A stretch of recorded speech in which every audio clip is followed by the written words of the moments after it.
Today I've got 3 stories from 2 of our builders and I'm really excited to bring these stories to you. The reason for that is because it's exactly what you guys have been asking for. Now I've been talking to plenty of builders lately, and when I ask them, what do you want to listen to? What do you want to hear? If you were to jump in the car and think, man, I can't wait to jump on and listen to that and learn from that. The biggest thing that I keep hearing from all the builders is that I just want to hear, what are other builders doing out there? What are they facing? What challenges are they coming up against? How are they overcoming those? When it comes to supplies or staff or team or contractors, projects, clients, all those sorts of things. So today, that's what I'm talking to you about, is stories from builders I'm talking to. Now today's stories are going to come from builders that we work with and some of the successes they've had when it comes to getting out of obscurity. Hi guys, JP from Biz Video, and really excited to bring you, as I said, today's topic, which is obscurity, but backed up with stories from our builders who are doing what you guys are doing out there, but with a few tweaks, seeing some great successes from that. So before we go any further, I thought it'd be a good idea to firstly define what obscurity means. Now, today I also want to talk to you about obscurity from a second and third order consequences perspective, not the traditional first order, which is what we often help a lot of our builders with when they come to us, and that is when you get out of obscurity, and I'll define it in a sec as to why it'll make more sense. But when you get out of obscurity, it's about getting the attention of the right clients, the right projects, and then building that pipeline out. And that way you can begin to pick and choose the kind of projects and clients you want to work with. All right, so before we go any further, let's define what obscurity is and when you're in that place. The first definition or side of obscurity is something that is unknown. And the second part of it is, or the second definition, is something that is unclear or difficult to understand. Now, when you apply that to a business, you can quickly understand why it is so dangerous to be stuck in that. Either the ideal clients and prospects out there don't even know that you exist, or like in many cases, they might know that you exist. Maybe you got your sign written and you got some site banners. So people know of you, but they don't actually understand what it is that you do or how you can help them. And they don't see you as the solution to their problem. They just see you as another builder. So jumping into the first story. Now that we've defined what obscurity means and how it affects in those first order consequences, second and third is what we're going to be talking about today. And that is what are the other effects, or those butterfly effects, that can begin to happen when you and your business get out of obscurity. The first story that I want to bring to you today is from one of our builders from down south. He's about maybe 2 hours south of Sydney. Now, we've been helping him get his story really clear and getting it out there. Actually, that's a good point. Before I go any further as well, when you get awareness, it's no point going, hey, I'm a builder, I'm here. As I said, when we define it, it's really important that you also take the message you take out there and to people is incredibly clear. So they can go, hey, that's what I'm looking for. That resonates with me. So in light of that, this first story, one of our builders south of Sydney, a few hours south, was looking to grow his team. This was towards the end of last year, and looking for a qualified carpenter. Now, I'm sure a lot of you guys are looking for that sort of person to join your team, and know that it's incredibly difficult to find one. They do sort of have picked up the bunch at the moment due to the shortage. So this guy's coming from Sydney, qualified, and he had pick of the bunch. Our builder was saying there's plenty of builders in his area advertising job roles for that kind of person. Anyways, this carpenter reached out to him, and long story short, he's now working and a fantastic fit, great attitude, which is obviously the ideal hire that a lot of you guys are looking for. However, when he asked the guy, why did you reach out to me? They had pick of the bunch. You had guys who've been running businesses longer than me, doing bigger projects. The reason why this guy reached out to him was because he, one, liked this guy's social presence. This guy had a presence. And what that said to him was he's eager. He wants to get out there. He wants to be known. And he's got a clear vision of where he's going. The other reason was what our builder was communicating was very clear, and it resonated with this guy. So this guy just wasn't chasing the money. He was chasing a real purpose. And he liked, from what our builder, he could see of the transformation that he was creating for his clients and the purpose as to why he was in business and what he was out there achieving. And that's what drew him in. So it wasn't just the money. And I know a lot of you guys out there are probably, and hit me with the comments below, you think that it's all about money. And I think for some people that they get stuck in that hamster wheel and they keep attracting that kind of work. And I'll definitely discuss more of that in a different video. But you need to get out of that and actually believe there are people out there who do it for more than money.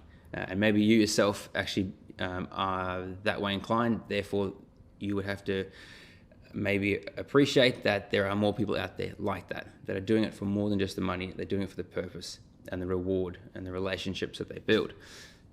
So that's the first story, an amazing win. But that's an example of those second and third order consequences. So it wasn't about it was for him initially, getting the right ideal clients and projects, but you can begin to see those second and third order butterfly effects happening, where because he's putting himself out there, because he's becoming known in the market and in the industry, because his message is clear and it resonates with the right people, when it comes to hiring staff and growing his team, the right people are actually reaching out to him, and he's not out there trying to chase and having to really negotiate someone to then join the team. This person is reaching out to him and saying, I like what you are. I want to be a part of you and your culture and this ship and where you are sailing it. Great. So let's jump to the second builder. He's got two great stories. Again, looking at these second and third order consequences. This is a builder who's only been running his business for about 1.5 years. We've been helping him for about 7-8 months now. And he and his wife, great team, do amazing work, really transform the lives of their clients. Now, they were looking to expand their team, and they were looking at hiring a internal estimator. The guy they had shortlisted was a veteran, been doing it for 20 years, worked with large builders, doing plenty of projects. He's also worked with large custom home builders and boutique sort of stuff, so very well qualified, in fact. And you think someone who's been doing it for 20 years, they'd be looking for a very stable job, very senior job or position. Anyways, he did like what these guys were putting out and liked what he saw, although he was still fence sitting when it came to making that final decision. And then as soon as we had finished a case study for that builder of ours, so one of his clients that he had helped transform their home, he shot that straight off to this estimator, and within, I think, maybe 24 hours, this estimator came back and took the role and position. Anyways, during the induction, he did ask the estimator, what was it that got you over the line? And the answer the estimator came with was, music to our ears, because we're looking at these second and third order consequences. But he said, look, it was that case study. When I saw that and I saw what you guys were doing and the transformation that you created in that client's life, he said, that is what I want to be a part of. I want to be a part of that kind of thing. I'm not just chasing the money. So that was another great win there.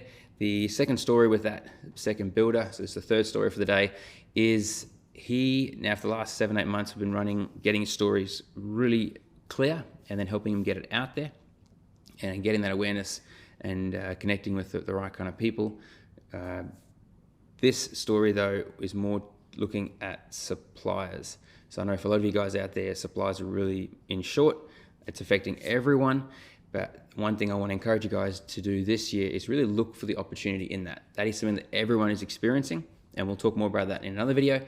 But coming back to the story, so he said maybe 2-3 plus emails every month from contractors and suppliers saying, hey, I really like what we've been seeing you guys do, and we would love to partner with you on the next project. Please give us a call, happy to have a coffee, or we'll send you through some pricing or even quote a job. So he then might have a little interaction with that person, might get some rough pricing or quotes, and then he starts putting that into a folder. So he's got a folder saved there of people who've been reaching out to him, wanting to partner with him. And just before Christmas, he had a project, a really great one for him, and it was coming to a deadline, and he'd kept it on track the whole way, and last minute, one of his suppliers dropped him and said, look, we're no longer manufacturing anything before Christmas, all our orders are full. Not a great position to be in, and I'm sure some of you have been in that position. Anyways, for him, because he had been creating this folder and because he'd been putting himself out there, getting that awareness, resonating with the right people, he was then in a stronger position to go back to his folder and go, oh, here's someone who supplies that exact product. We've had an interaction, they've quoted. So he was able to go back to them and say, hey, are you still keen to partner with me? We've got a project that's underway. How are you able to get me this product within, I don't know, maybe 2 weeks or so? And that person came back and said, absolutely, would still love to partner with you. We'll make it happen. So end of that story, or the outcome of that story is made a great new partnership, and he was still able to keep that project online and meet that deadline, which is amazing. So there's 3 great stories of why it is so important to get yourself out of obscurity and not just make sure people become aware of you, because that's great, but then they're still going to just view you just as a builder, as one of the rest. You then want to take a message to them that's going to resonate with them and connect with them on an emotional level. And that is what we really help our builders with. And it is so important, as you can hear in these stories I've shared, because then the right people go, hey, I'd love to work with you. I'd love to partner with you. And ideally, as I said in the beginning, clients saying, wow, I would really like to go on this journey with you. So guys, if you really liked today's video and would like to learn more about what it is that we do, please let us know. We'd love to have a chat and see if it's something we can help you with. Otherwise, click like, subscribe, even turn on notifications. So as soon as we're delivering great content like this that you guys can learn from and implement and succeed, you'll be notified of that straight away. But also leave some comments. We'd love to know your thoughts, any questions you guys have, and stay tuned for more fantastic stories like this, hearing from me, the rest of our team, Corne, and also some of our builders. So until then, have a great week. See you guys.